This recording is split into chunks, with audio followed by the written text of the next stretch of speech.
Hello and welcome to Anna Works on My Sourdough. Sorry that's a messy surface. It's not my fault. No matter how many times I clean it, this keeps happening. But that's beside the point. This is my sourdough starter. Her name is Peyoda, or Peo. This line right here is where she was at noon this morning, or 2 today, not noon, 2. I am trying to change the hours that I feed her.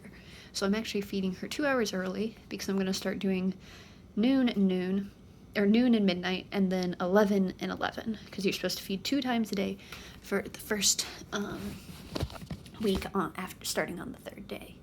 And as you can see, she's already grown from here all the way up to here in just a few hours. So that's a little nerve-wracking, isn't it? But to feed, we actually cut it down quite a bit. Technically, I'm only supposed to take out half a cup. So we're going to mix it up and see where that is in just a moment. First thing I actually have to do is get my mixing implements and my scooping implements. So, as you can see, Peyoda is very tall. And I'm going to be mixing her food in here. And these are the flours I'm going to use. So, to do this, I'm wanting to get a slightly more fruity sourdough, like more poignant.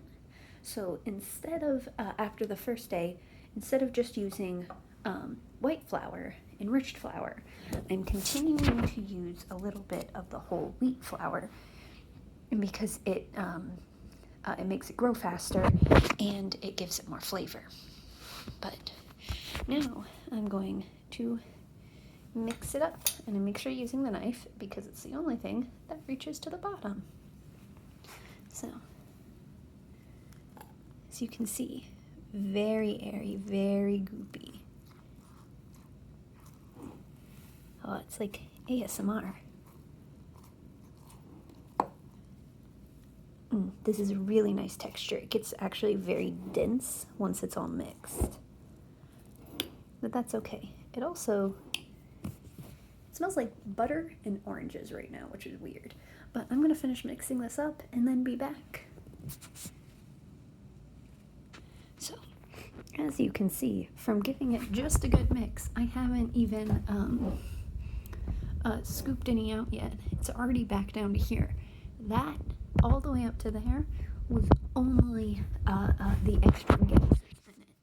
So, now I'm going to scoop it to back down to about here, maybe even a little bit lower, to get this out. It's a lot denser, and I'm gonna scoop it and I'm just gonna throw it in the trash. Once it's fully matured and able to bake, will be when I start taking parts out and being able to bake it, but also to be able to transfer it to another jar to allow my friends to have some. Solid chance I might transfer it to another jar and clean this one out when it's fully matured. But I don't know. I'm definitely tonight also going to be cleaning the sides here, because you don't want that in because the dryness is not good for it. The sides like over here are not bad because it will rise and it'll be fine. So, well, I'm going to start with the mixing now. So, for tonight, oh wait, I need to start with actually the removing, so I'll do that first actually. And we'll use a